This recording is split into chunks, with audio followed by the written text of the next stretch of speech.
안녕하세요. 저는 부산에 살고 있는 30대 이혼녀입니다. 날이 안 좋으니 마음까지 뒤숭숭해서 괜히 지난날 과거가 떠오르네요. 주말인데 약속도 없고 술 한잔 기울일 친구도 없어서 글을 남겨봅니다. 이혼하고 이제 막 심경 안정된 하소연일 테니 마음 비우시고 들어주셨으면 좋겠어요.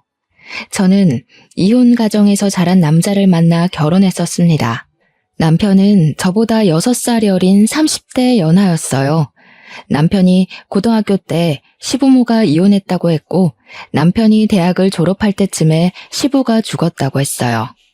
그 덕분에 시부의 자산이 남편에게 상속되었는데 그 돈으로 남편은 대학 졸업 후 식당 사업을 꾸렸다고 합니다. 시모랑 같이 살면서 남편이 벌어오는 수익으로 둘이 먹고 지냈다고 해요. 시모가 일을 한번 해본 적 없는 사람이라 시모한테는 오직 가진 집이 전부였고 남편한테 용돈 받고 나라에서 주는 노인연금도 받고 산다고 했습니다.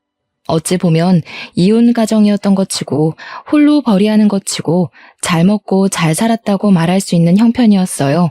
물론 깊은 내막을 보면 시모는 자기가 가지고 있는 집 말고는 남편에게 물려준 재산 같은 건 없는 사람이었습니다. 반대로 저는 친정이 경제적으로 잘 살아요. 친정에서 갖고 있는 건물도 있고 저희 아빠가 젊은 시절 좀 열심히 살아서 사업도 꽤나 크게 운영 중이십니다. 그래서 남편의 집안 형편이 저희 집에 비해 현저히 떨어지는 걸 알면서도 저는 남편 하나만 보고 결혼을 결정했습니다. 제가 돈이 궁해서 부부의 연을 맺으려던 건 아니었기 때문에 그 부부에 대해 좀 쉽게 생각을 했던 것 같아요. 그래도 형편 말고는 남편도 시모도 다 괜찮은 사람들이었습니다. 사람이 괜찮다면 뭔들 문제가 되겠어요. 시모를 만났던 날은 아직도 기억이 생생하게 나는데 첫인상이 나쁘지 않았어요. 저희 엄마보다 키도 작으시고 고생 한 번 안 해본 사람처럼 전체적으로 곱상한 분위기가 났습니다. 그래도 어른은 어른인지라 결혼에 대해 확실히 짚고 가고자 하는 모습도 있었는데요. 시모가 첫 만남부터 돈 문제로 얘기를 꺼내더라고요. 보다시피 우리가 가진 게 없어요. 원래부터 잘 사는 집이 아니었는데 내가 이혼까지 하는 바람에 완전 빈털터리가 됐어. 그나마 아들 아빠 되는 사람 보험금이랑 유산이 와서 아들이 사업 시작한 거지. 그것도 없었으면 완전 갓에 기울었을 거예요. 그래서 내가 우리 아들 결혼할 때 아무것도 못 해줘요. 그래도 괜찮겠어요? 제가 남편 돈 보고 결혼했다면 진작에 연애를 시작도 안 했을 겁니다. 남편의 형편을 모르는 것도 아니기에 그런 거 문제가 되지 않는다고 시모에게 확실히 얘기를 꺼냈고 우리 친정이 좀 넉넉하다는 얘기까지 하면서 시모에게 점수를 따려고 했어요. 다행히도 시모가 저를 굉장히 만족스럽게 봐주셨습니다. 상견례에서도 그런 부분에 대해 대화가 이루어졌는데 친정 부모님은 부부끼리 존중하는 마음을 더 중요시 여기는 분들이라서 돈 없다고 결혼을 반대하고 그러진 않는다며 저처럼 의사를 표명하셨어요. 그렇게 저희는 친정 부모님이 갖고 있는 건물에 얹혀서 살게 되었습니다. 남편이 모은 돈은 고작 6천만 원이 전부였는데 그거랑 제가 모은 돈이랑 합쳐서 결혼식, 결혼 준비, 신혼여행을 다녀오느라 남은 돈이 부족했거든요. 서울에 집을 마련하기에는 턱도 없어서 일단 돈을 더 모으기로 결정했어요. 그러던 어느 날 정말 생각지도 못한 위기에 봉착하게 되었는데 바로 코로나입니다. 저희 집도 코로나 때문에 피해를 봤어요. 정확히 말하자면 코로나 사태 때문에 남편 직장이 큰 타격을 입게 된 거죠. 그 탓에 남편은 1년이나 무급 상태가 되었습니다. 그때부터 남편은 집에서 빈둥거리기 시작했어요. 집에만 있으니까 체력이 남아 도는 건지 밤마다 저를 못살게 굴기도 했습니다. 너무 피곤해서 집적거리는 남편을 피하거나 짜증을 내면 남편이 토라져서 거실에서 자곤 했어요. 제가 다음 날에 겨우 달래줘야 남편도 제게 사과를 해오는 식으로 지내왔습니다. 솔직히 이때부터 남편뿐만 아니라 제 생활이 버거웠어요. 남편의 무급 생활이 시작되고부터는 거의 제가 가장이나 다름없는 생활을 했거든요. 생활비에 남편 식당 공과금에 우리 집 관리비, 적금, 시모 용돈 등등 전부 제 월급에서 차감할 수밖에 없잖아요. 친정이 잘 산다고 해서 가정이 생긴 제가 언제까지 친정의 도움을 받겠습니까?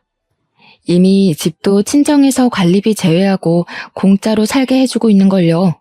제가 혼자 고생하는 줄 알아서 남편이 한 번씩 집안일을 해놓기도 하는데 집안일을 잘하는 것도 아니라서 일만 2번 만드는 꼴입니다. 물론 남편 입장에서는 저를 돕는다고 나름 자기가 신경 쓴 거겠죠. 미안하지만 그땐 제가 한참 예민해져 있을 때라 남편이 한 발자국 떼기만 해도 스트레스 받을 적이었어요. 그렇다고 그걸 제가 지적하기도 미안한 상황이라 결국 아무 말도 못했습니다. 무엇보다 백수인 본인이 무급인 것에 제일 스트레스일 거잖아요. 남자는 돈 버는 걸로 자존심이 서고 꺾이고 한다는데 매일 집에만 있고 처가가 준 집에 얹혀 살고 처갓집이 챙겨주는 반찬 먹고 하면 얼마나 자존심 상하겠어요. 최대한 그런 남편의 입장을 이해해주고 싶어서 저는 화가 나도 억누르고 짜증을 냈다가도 제가 먼저 사과를 하고 그랬습니다. 그런데 어느 날엔 정말 철딱선이 없는 남편이 제대로 미운 적이 있었는데요. 남편이 갑자기 제게 아기를 갖자고 하는 거 아니겠어요? 저 살면서 돈 때문에 쪼들려 본 적은 결혼하고 처음이거든요. 우리 상황이 여의치 않은 거 저랑 남편이 제일 잘하는 상황인데 이 상황에 아이를 낳자니 이거 생각 없는 거 맞죠? 지금 우리가 애 만들 사정이야? 황당해서 웃음도 안 나오네. 우리 둘이서 생활하기도 빠듯한 돈으로 무슨 애를 낳아. 어머님한테도 서운하네. 어머님이야말로 내가 당신 대신 용돈 드리고 있는 거 알면서 어떻게 임신 얘기 쉽게 하실 수가 있어. 그렇긴 한데 엄마가 자꾸 닥달하잖아. 나도 엄마한테 다 설명했지. 지금 내가 돈 못 벌고 있어서 아기가 급한 게 아니라고. 그런데도 엄마는 시기가 중요하다고. 나중에는 애 낳고 싶어도 못 낳는다잖아. 코로나 터지기 전 명절에 시모가 아이 얘기를 묻긴 했었습니다. 그때만 해도 친정 건물에 얹혀 살긴 했으나 돈에 쫓기듯 살 때가 아니라서 진짜로 아이 가질 계획을 했었어요. 근데 누가 코로나 터질 줄 알았겠습니까? 제가 버는 돈으로만 생활을 하다 보니까 아이 계획은 감히 생각도 못 하겠더라고요. 그래서 저는 생활이 나아지고 남편이 다시 사업 일으킬 때까지 미루려고 했어요.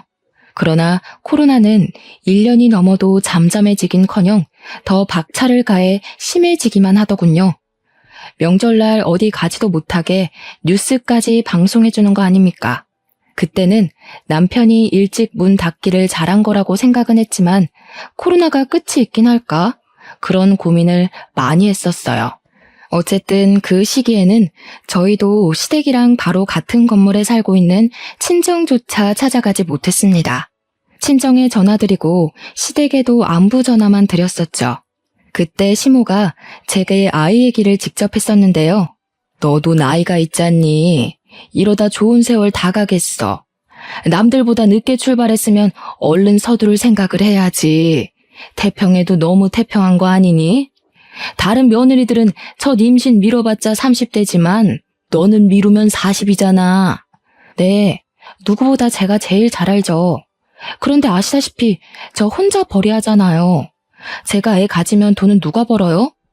어머님, 임신을 그렇게 쉽게 생각하시면 안 돼요.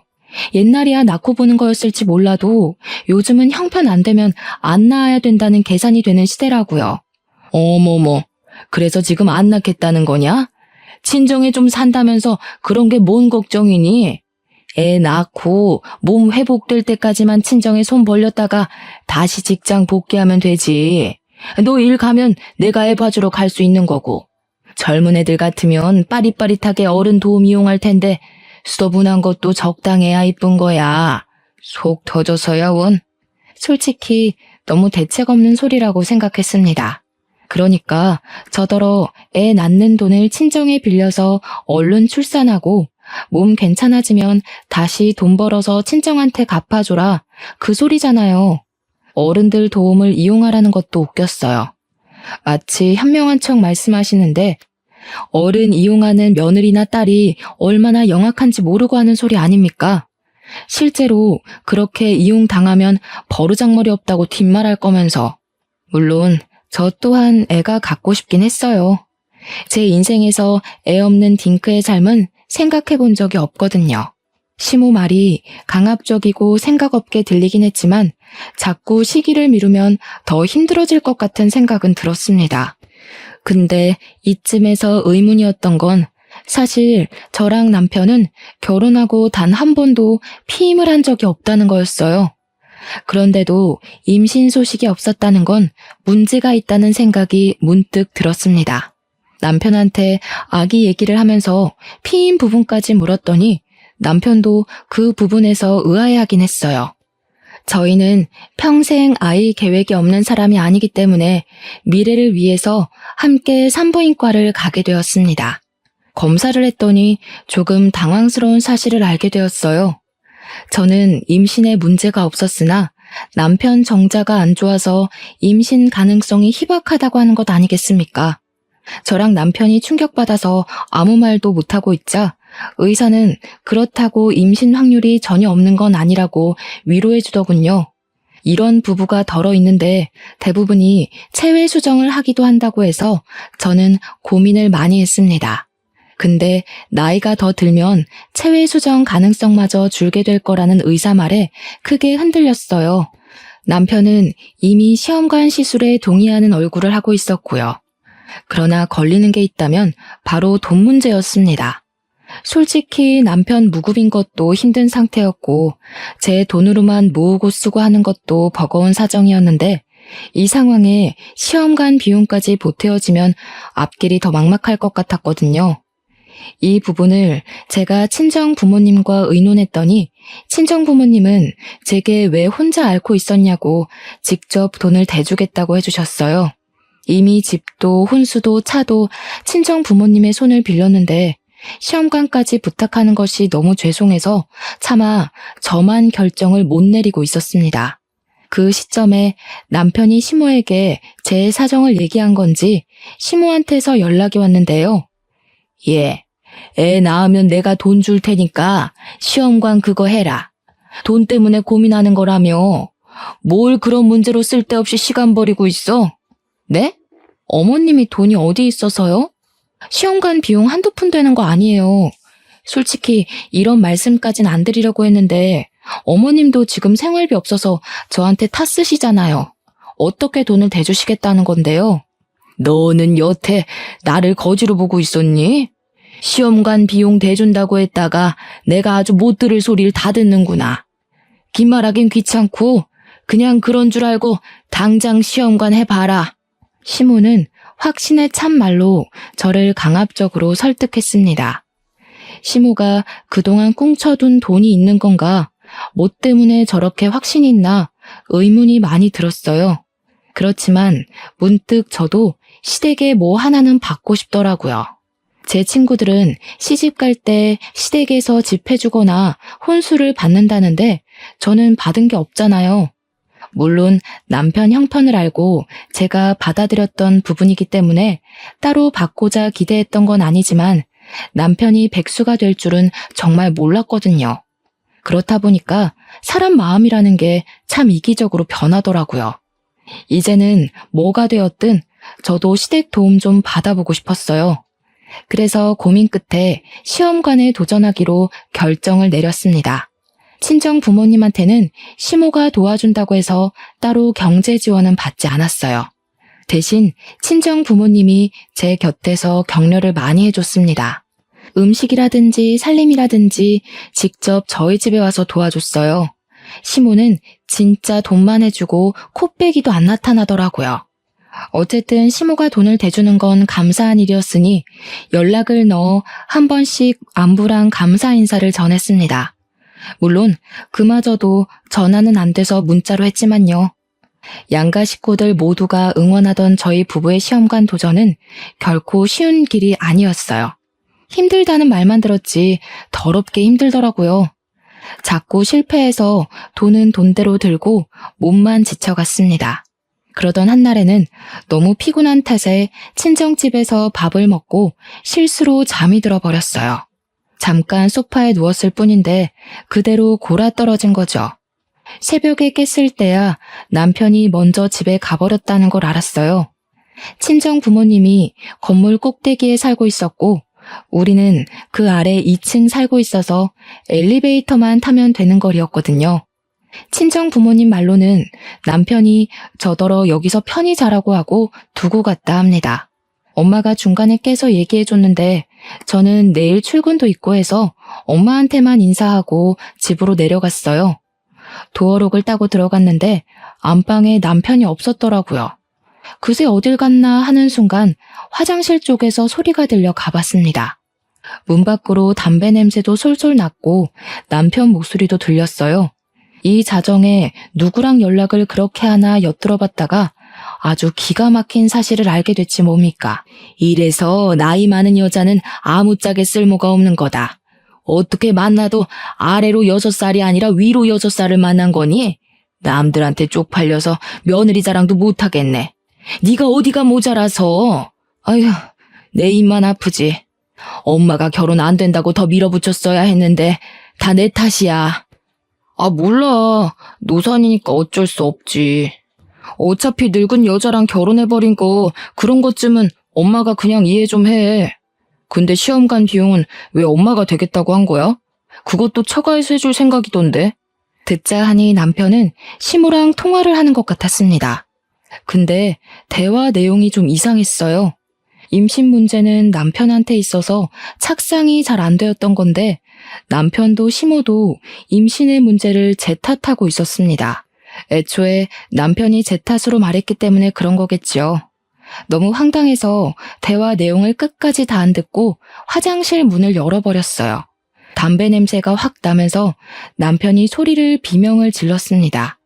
남편은 시모가 이 상황을 들을까봐 바로 전화를 끊으면서 담배를 변기에 버리더군요. 깜짝이야. 왜 내려왔어? 그냥 거기서 편하게 자지. 당신 피곤한 것 같아서 일부러 안 깨우고 왔는데. 어머님한테 뭐라고 했어? 내가 노산이라서 임신이 안 된 거라고? 지금 내가 맞게 들은 거야? 남편은 제가 묻는 말에 크게 당황하면서 애써 상황을 넘기려고 딴소리를 자꾸 짓거렸습니다. 그게 너무 눈에 보여서 더 짜증이 났어요. 왜 그런 거짓말해? 그런 식으로 얘기하면 어머님이 당연히 내 문제인 줄 알잖아.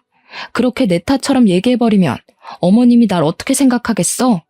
지금 나 욕먹이려고 일부러 그러는 거야? 미안. 안 그래도 엄마가 나 백수라서 속상해하는데 나 때문에 임신까지 안 되는 거 알면 얼마나 더 마음 안 좋겠어. 어쩔 수 없었어. 진짜 미안해. 남편은 자기 엄마 걱정해서 거짓말을 했다는데 저는 그걸 이해해주기가 어려웠어요. 누가 효도를 이런 식으로 합니까? 왜 저를 욕먹이면서 효도하는 건지 모르겠더라고요. 제가 다시 시모한테 전화해봐야겠다고 폰을 들었는데 남편이 절대 못하게 제 폰을 뺏었습니다. 그러면서 자기 심정 좀 이해해달라고 되레 목청을 높이는 거 아니겠어요? 내가 이 정도 고개 숙였으면 당신도 작작해. 남편 자존심을 기어이 꺾어야겠어? 안 그래도 결혼 시작부터 내가 기세 확 꺾여서 들어왔는데. 우리 부모님이 당신한테 갑질을 했어? 뭘 했어? 당신이 백수라서 눈치 보는 것도 당신 몫이고 돈 못 모아서 친정 건물에 얹혀 사는 것도 당신이 감안해야 할 몫인 거야. 그렇게 억울하고 쪽팔리면 이 약물고 노력해서 먹고 살 궁리라도 하던가. 자기 혼자 자존심 다 깎아먹고 있으면서 누굴 탓해? 아, 그래, 잘났다. 너는 매번 그렇게 훈계질했어. 내가 네 자식이냐? 나 네 남편이야. 6살 많다고 자꾸 가르치려고 하지 말지. 그날 새벽에 남편이랑 한바탕 싸움을 한다고 새벽을 거의 다 보냈었어요. 그렇잖아도 스트레스가 이만저만 아닌데 남편까지 이상한 거짓말로 제 신경을 긁으니 심신 안정이 중요한 시험관 시술이 계속 실패만 거듭했습니다. 저는 결국 3번의 시도 끝에 임신을 포기했어요. 친정 부모님은 제게 고생 많았다고 위로를 해준 반면 시모는 그날 제게 전화를 해 따져 물었습니다. 내가 돈을 얼마나 들였는데 그거 하나를 못 해내냐? 애 안 낳을 거면 우리 아들이랑 왜 결혼했니? 나이 많아서 노처녀 될 뻔한 거 구제해줬으면 빨리 애 낳아서 우리 집안 대를 이을 생각을 해야지. 돈 날로 먹을 작정이야? 제가 애 낳으려고 결혼한 거 아니잖아요. 저 충분히 노력했고 시험관도 한두 번이죠. 이젠 힘들어서 못하겠어요. 제가 어머님 돈 날로 먹은 걸로 보이세요? 솔직히 정확하게 따지고 보자면 날로 먹은 건 어머님이 더하죠. 제 돈이 어머님한테 얼마나 들어갔는데요. 뭐야? 이제 시엠이 말이 말 같지도 않나 보네? 지금 너 혼자 힘들어? 임신하려면 여자 나이가 얼마나 중요한데 다 늙어서는 아무 노력도 안 하고 그딴 식으로 짓거릴 거면 네가 해줄게 이혼밖에 더 있겠니? 뭔 놈의 이런 고약한 년이 다 있대? 내 귀한 아들 너같이 고집 세고 보잘것 하나 없는 애랑 결혼시키는 게 아니었는데 아이고 내 천추의 한이다. 사람이 한계에 다다으면 말하기조차 피곤해서 입을 닫게 된다는 걸 그때 처음 느꼈습니다. 그리고 듣자 하니 시모는 시험관 역시 제 개인적인 문제 때문에 임신이 안 되는 줄 알고 있더라고요. 남편이 아직도 시모한테 솔직하게 말 안 했다는 생각에 짜증이 나서 결국 실토해줬습니다. 어머님, 뭘 알고나 따지세요. 제가 아니라 어머님 아들이 씨 없는 수박이라고요. 남편이 백수라 자기 엄마 더 걱정시키기 싫다고 솔직하게 말 못한 건데 그쪽 아들 때문에 손주 씨가 메말라 있는 거예요. 제가 입 아파서 이런 말까지는 안 하려고 했거든요. 어머님 아들이 성불구인 줄 알았으면 저도 이 결혼 안 했어요. 왜 자꾸 나한테 덮어씌워요? 왜 내가 그쪽 아들 때문에 애 없이 살아야 되는데 나도 짜증나 정신 나가겠으니까 부추기지 좀 마세요. 저는 정말 예의고 도리고 다 버린 채 시모한테 성질을 부렸어요. 더 이상 이해해주면 끝도 없이 사람 피를 말릴 것 같더라고요. 이렇게 말을 하면 생각 있는 사람의 경우 적당히 해야 되잖아요. 그런데 시모는 정말 상상을 초월하는 사람이더라고요. 얘기하면 어느 정도 알아듣고 자신의 실언을 민망해할 줄 알았는데 더 뻔뻔하게 나오는 거 아니겠어요? 그래서 씨가 부실해도 밭이 좋으면 임신되는 거야. 애초에 밭이 똥통인데 정자가 수백만 마리 있으면 뭐 하겠니? 그리고 우리 아들이 너 만나기 전에는 잘만 사업했어. 그런데 너 만나자마자 일이 틀어졌잖니. 이게 뭔 뜻이겠어? 너무 막무가내 논리에 순간적으로 말이 안 나왔습니다. 시모는 남자한테 여자 하나가 잘못 붙으면 망하는 법이라고 하면서 애초에 남자에게는 여자가 어떤 모양새로 있어주느냐가 중요하다고 개소리를 하더군요. 황당해서 별 대꾸 못하고 끊어버렸어요. 이걸 남편한테 얘기해봤자 싸움만 될 거고 그냥 무시하고 살자 생각했는데 어느 날 연락도 없이 시모가 우리 집을 찾아온 게 아니겠습니까? 퇴근하고 왔는데 남편이랑 시모가 식탁에 마주보고 앉아서 밥을 먹고 있더라고요. 보아하니 시모가 반찬 등을 쌓은 것 같았습니다. 제가 퇴근했다고 내다보는 것까진 안 바라는데 적어도 저한테 시모가 올 거라고 언질은 해줘야 되는 거 아닙니까? 남편이나 시모나 그들의 무례한 행동에 얼마나 황당하고 화나던지. 그래도 시모가 어른이니까 저는 인사를 드렸고 연락도 없이 어쩐 일이냐고 대우해줬습니다. 애도 안 낳는 게 뭐 바쁘다고 내 아들 밥까지 굶기니?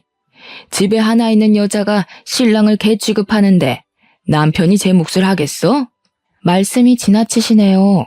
저랑 남편 같이 친정에 밥 먹으러 가요. 남편 혼자 있어도 친정 가서 밥 잘만 얻어먹고요. 이이가 저보다도 더 잘 먹고 잘 사는데 무슨 소리세요? 어디서 눈 하나 깜빡 안 하고 거짓말을 해? 딱 봐도 우리 아들 살이 빠진 것 같구먼. 그러고 보니 넌 좀 살찐 것 같네? 설마 네가 살쪄서 애 못 낳는 걸 괜히 우리 아들 탓으로 뻥친 거 아니냐? 제 속 뒤집어 놓으시려고 왔나 본데 그래봤자 남편 고자인 게 달라지진 않아요. 같은 말 하는 것도 피곤하니까 그만 가주세요. 그 와중에 남편은 자기 엄마 밥 맛있다고 처먹기만 하고 있었습니다. 시모는 제 말이 말 같지 않은지 끝까지 손주를 포기하지 않으면서 제 앞으로 두툼한 봉투를 내밀었어요. 시험관 준비를 다시 시작하라는 겁니다. 이렇게 돈이 술술 나올 거면 왜 신혼 초에 돈 없는 척하면서 숨겼는지 모르겠더군요. 뭐가 어쨌든 오늘부터 나도 여기서 지내야겠다. 이거 내 집 팔고 가져온 돈이니까 손 좀 만들어 와라. 네? 같이 지낸다니 그게 무슨 말씀이세요? 그런 건 누가 결정했는데요? 내 아들 사는 집이라 내 마음대로 결정했다. 들어와서 시애미 노릇 톡톡히 해주겠다잖아. 애만 낳아봐라. 내가 어와둥둥하면서 대신 키워주지. 알고 보니 그동안 제 시험관 비용으로 대줬던 돈은 시모가 집을 담보로 대출받았던 거였어요. 지금은 집을 팔아서까지 대출 갚고 남은 돈을 제게 주는 거였고요. 시모는 자기가 자기 재산을 다 바쳤으니까 무조건 손주를 만들어 오라는 명령을 하였습니다. 그것도 충분히 황당했지만 이제부터 우리 집에서 살겠다고 하는 것도 어이가 없었어요. 적어도 같이 살려면 의논을 먼저 해서 집주인의 동의를 구해야 되는 거 아닌가요? 뜬금없이 집을 팔고 와서는 집 없으니까 얹혀 살겠다는 건 무슨 심리인지 이해할 수가 없더군요. 저는 그 봉투를 거절했습니다. 몸이 힘들어서 안 되겠다고 했는데 역시나 시모가 주는 고집이 만만치 않았어요. 이미 집을 팔아버려서 제가 시험관 안 한다고 해도 이 집에 살 수밖에 없다고 하는 거 있죠. 저도 제가 무슨 생각으로 그랬는지 모르겠는데 결국 한 번 더 시험관에 도전하게 되었어요. 거의 자포자기 심정이었고 시모에게 날라올 잔소리에 벌써부터 스트레스가 올라왔습니다. 그런데 놀랍게도 임신이 되어버렸어요. 이건 저뿐만 아니라 온 식구가 놀란 상황이었습니다. 특히 시모가 무엇보다 기뻐하면서 저더러 고생 많았다고 병원에서 회복하는 내내 저를 찾아와 줬어요. 솔직히 그렇게까지 손자의 진심인 시모를 보니까 그간 시모를 욕했던 제 마음이 저도 모르게 흔들리더라고요. 이 정도로 기뻐하는 거였으면 내가 좀 힘들더라도 중간에 포기하지 말 걸 그랬나 생각하며 저를 돌아볼 만큼 저도 감사했습니다. 하지만 역시는 역시인 건지 산후조리까지 마치고 집에 갔더니 시모가 제게 황당한 경고를 하더군요. 앞으로 사돈집에서 내 손자 보고 싶다고 하면 무조건 나한테 허락받아라. 내 돈 들여서 생긴 손자잖니? 내 돈 아니었으면 어디 이 손자가 세상 밖을 나왔겠어? 무슨 일이 있어도 사돈 손에 애 맡기는 일은 없어야 돼. 누가 보면 아기를 애완동물처럼 비용 지불하고 산 줄 알겠어요. 시모 말이 말 같지 않아서 듣는 채 마는 채 했습니다. 그런데 시모가 정말로 우리 친정의 애를 보여주는 걸 아까워하더라고요. 친정 부모님은 시모가 우리 집에 얹혀 사는 걸 이해까지 해줬는데 친정 부모님이 손주 보고 싶다고 집에 오라고 하면 그렇게 반대했어요. 자기한테 물어보라고 한 것도 다 무조건적으로 거절하기 위해서인 것 같았습니다. 혹시라도 제가 몰래 아기를 데리고 친정에 갈까봐 얘기해달라고 한 거였나 봐요. 어느 날 주말에는 친정에 가서 손자 좀 안겨주고자 외출 준비를 했었어요. 친정엄마가 사주신 옷을 아들에게 입히고 있는데 갑자기 시모가 들이닥치더니 기저귀 바람인 아들을 냅다 안아버렸어요. 지금 사돈댁 가려는 거지? 왜 내 말대로 안 하냐? 내가 사돈댁 갈 거면 나한테 미리 말하라고 했잖아. 어머님, 유치하게 왜 이러세요? 어머님이 내주신 돈으로 시험관 한 건 맞지만 제 아이잖아요. 저희 부모님도 손주 보고 싶은 건 당연한 거예요. 어머님 논리대로 밀어붙이실 거면 어머님도 저희 부모님 돈 들어간 이 집에서 나가셔야죠. 어머님은 저희 집 돈 누릴 거 다 누리시면서 왜 손주는 어머님만 봐야 되는데요? 시끄럽다. 딸이랑 아들이랑 같니? 아들은 그 집안의 모든 걸 주는 거랑 마찬가지야. 내가 내 모든 걸 너한테 내줬으니 사돈댁에서 나한테 이 정도 해주는 건 당연한 거지. 너 말 잘했다. 이참에 그만 사돈 건물에서 나가는 게 좋겠어. 사돈댁에서 집 하나 해줄 돈은 있지? 네 식구 살 집 좀 해달라고 해라. 내 돈으로 애 만들었으니까 그 정도는 해줘야 돼. 이때 남편이 생각이 있으면 중간 역할을 잘해줘야 하는데 자기 엄마 앞에서 가오를 잡고 싶은 건지 시모 편만 들더라고요. 그래, 제발 나가자. 나도 은근 처가에 눈치 보였어. 당신이 몰라서 그렇지 장인어른이랑 장모님이 매일 나한테 일 얘기하는데 얼마나 숨 막히는지 알아? 우리 엄마 아빠가 그랬다고? 다른 사람들은 그렇게 착각할지 몰라도 당신은 우리 부모님을 그런 식으로 말하면 안 되지. 친정에서 나 몰래 당신한테 용돈 꽂아준 거 내가 모를 줄 알았어? 뭐야, 장모님 진짜 웃기신다. 몰래 주는 거라고 해놓고 너한테 다 보고 들어가고 있었던 거야? 와, 믿을 사람 하나 없네. 이거 봐라. 이래도 내가 처가에서 찬밥 신세 아니야? 눈치 보여서 평소에 기죽어 살았다는 남편 말이 얼마나 웃겼는지 모릅니다. 진짜 찬밥 신세가 뭔지 모르나 봐요. 처가에서 오라고 말 안 해도 방문해서 밥 꼬박꼬박 챙겨 먹고 우리 엄마 설거지할 때 한 번을 손수 도와주겠다고 나선 적 없는 사람이 눈치가 보였다라니. 기죽었다는 사람이 슬리퍼 직직 끌고 가서 장모님 밥 주세요 할 수 있단 말인가요? 남편이란 작자는 너무 말이 안 통하는 사람이었고 대화를 하면 할수록 저까지 멍청해지는 것 같아서 참 할 말이 없었습니다. 사람이 분이 쌓이고 쌓이면 분노 이상으로 침착해지는 경향이 있는 것 같더라고요. 그들 꼬락서니를 보니 더 이상은 안 되겠다 싶어서 뭔가 해결점을 찾아야 할 것 같았어요. 아이도 생겼는데 더는 쓸데없는 사람들로부터 스트레스 받고는 못 살겠더라고요. 며칠 생각을 해보겠다고 한 뒤 저는 결단을 내렸고 부모님한테서 돈을 빌려 집을 알아보겠다고 말씀드렸습니다. 시모가 아주 신이 나서 손주를 안고 온갖 아양을 떨더군요. 그러면서 이런 집이 좋고 저런 집이 좋다고 저한테 보여주는 거 아니겠습니까? 이제야 네가 말이 좀 통하는구나. 이왕이면 여기랑 최대한 멀고 또 산이 보이는 곳이 좋겠다. 그런 데는 공기가 다르거든. 애 크는데도 굉장히 좋고. 그럼 나도. 이왕 돈 빌리는 거 나 사업장 리모델링 좀 하면 안 될까? 내가 저번에 장모님한테 은근슬쩍 말 던져보긴 했는데 장모님이 눈치가 없는 건지 말귀를 잘 못 알아들으시더라고. 당신이 잘 말해주면 도와주실 것 같은데? 두 사람의 뻔뻔한 망언에 열이 확 받쳤지만 다 참았습니다. 뭐든 부모님한테 물어보겠다고 하면서 그 화가 나는 상황을 대충 넘긴 채 저는 마음먹었던 계획들을 준비해 나갔어요.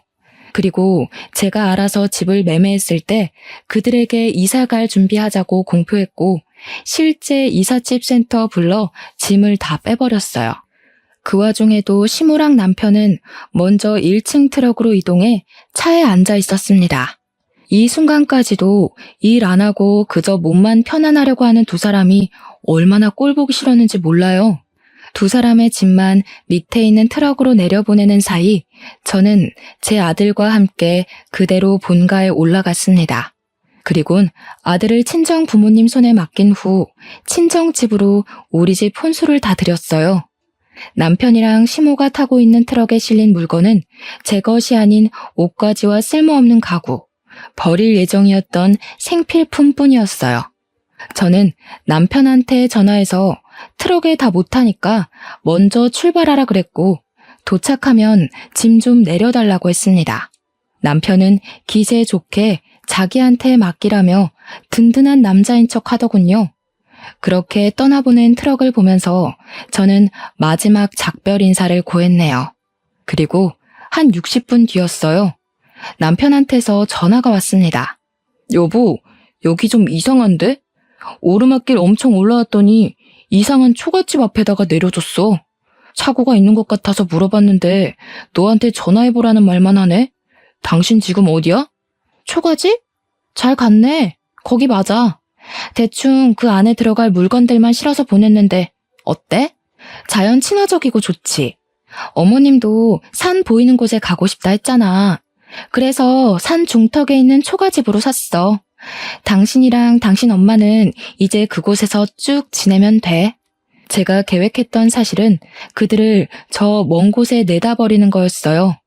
그동안 뻔뻔했던 시모랑 남편 태도에 참을 수 없을 만큼 화가 나서 결국 남편이랑 이혼해야겠다고 결심했거든요.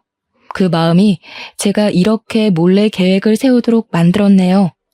그래서 저는 그들 몰래 최대한 쓰러져가는 시골 초가집을 알아본 거였고, 형편없는 그들에게 너네들 수준이 딱 그 초가집에 살 수준이라는 걸 깨닫게 해주고 싶었습니다. 이혼 합의서랑 재산 분할 포기각서도 갔을 거야. 그 초가집마저 팔아서 위자료 토해내고 싶지 않으면 순순히 합의하는 게 좋을걸? 야, 제정신이야? 장난칠 게 따로 있지. 빨리 와. 우리 엄마 감기 걸려. 알았어. 그동안은 내가 잘못했어. 그러니까 그만 화 풀고 빨리 좀 오라고. 곧 있으면 해지는데 여기서 어떻게 자라는 거야? 에이, 누가 집까지 사주면서 장난을 치냐? 그리고 평생 거기서 살 건데 어떻게 자긴 뭘 어떻게 자. 지금부터라도 방 깨끗이 닦고 이불 깔아야지. 참, 조명이 없다더라. 오늘만 휴대폰 손전등 켜고 내일 슈퍼 가서 하나 사. 알아보니까 거기 한 20분 내려오면 슈퍼 하나 나온대. 수화기 너머로 남편의 쌍욕이 들렸습니다. 차마 제게 쏟아붓지는 못하고 수화기 떼고서 공중에다 대고 욕을 하는 것 같았어요. 살 구멍이 저밖에 없으니까 최대한 예의는 지키려나 보죠. 옆에서 시모가 왜 그러냐고 남편을 보채는 소리도 들렸는데 화풀이 할 사람이 없던 남편은 괜히 시모한테도 성질을 내면서 짜증을 부리더군요.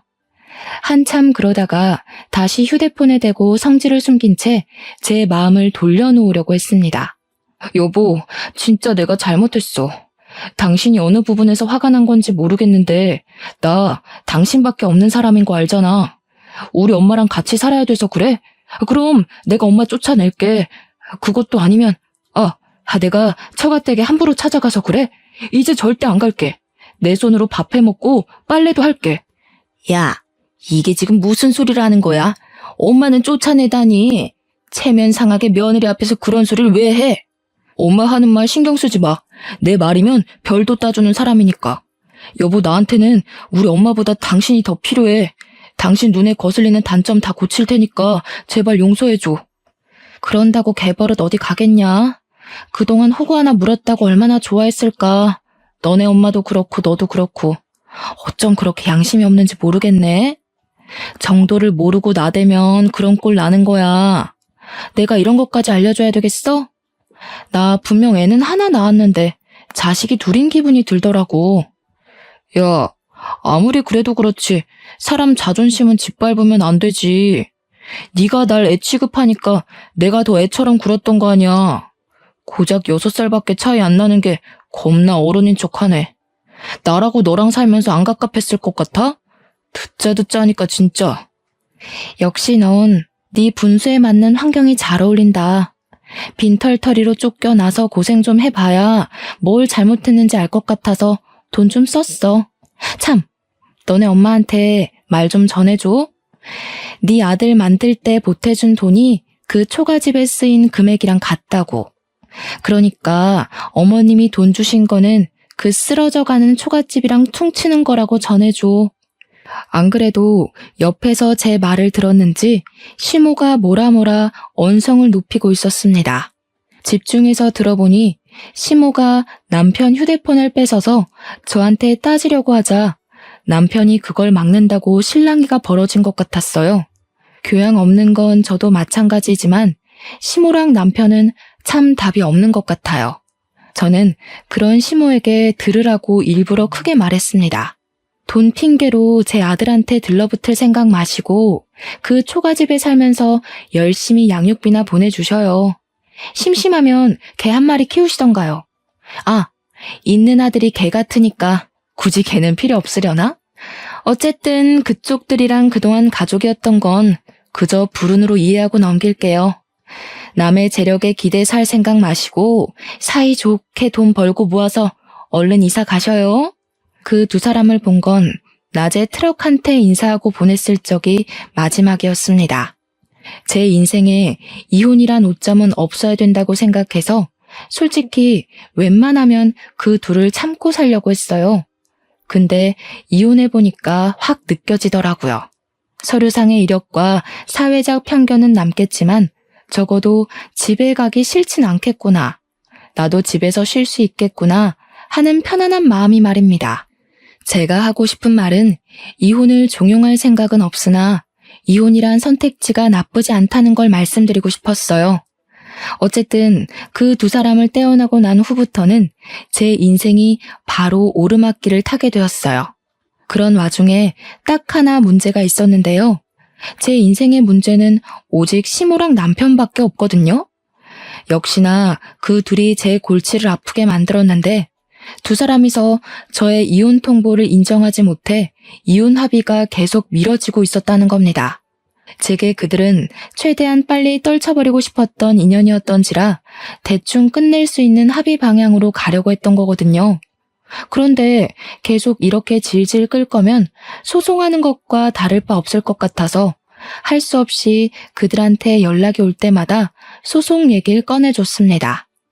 웃기게도 두 사람은 한두 번 반항하는 것 같다가 결국엔 우편으로 합의서를 보냈어요. 누가 불리한 상황인지 깨달은 거겠죠.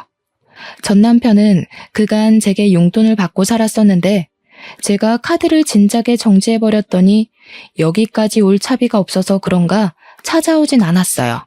하긴 차로 1시간이면 대중교통이나 다른 걸로는 더 오래 걸리는 거리였기 때문에 왔다 갔다 하긴 쉽지 않았을 겁니다. 그 후로도 우리 아들이 100일이 지난 지금까지 그 둘의 모습은 본 적이 없습니다. 나쁜 마음먹은 사람들은 몰래 찾아오기도 한다던데 일 구하고 돈 버느라 바쁜 건지 그런 불상사는 안 생기더라고요. 그래도 꼬박꼬박 양육비는 들어오는 걸 보면 어디서 일을 하긴 하는 것 같았어요. 자기네들 앞으로 된 빚도 갚고 생활비도 하고 양육비까지 보내줘야 하는 거면 절대 전 남편 수입만으론 안 될 겁니다. 제 추측이지만 아마 시모도 일을 하고 있지 않을까 싶어요. 얼마나 잘된 일입니까? 제가 혼자서 가장 일을 다 도맡고 있을 때 그 사람들은 혼자 벌이에서 식구 먹여 살리는 게 얼마나 힘든 건지 모르고 있었거든요. 이제야 뼈저리게 느끼지 않았을까 감히 기대를 해봤네요. 저는 현재 친정에서 지내고 있어요. 몸이 좀 많이 회복되어서 다음 달에 직장으로 복귀할 예정입니다. 친정엄마가 일을 안 하셔서 손자를 봐주신다고 하는데 남의 자식 보는 거 쉽지 않잖아요.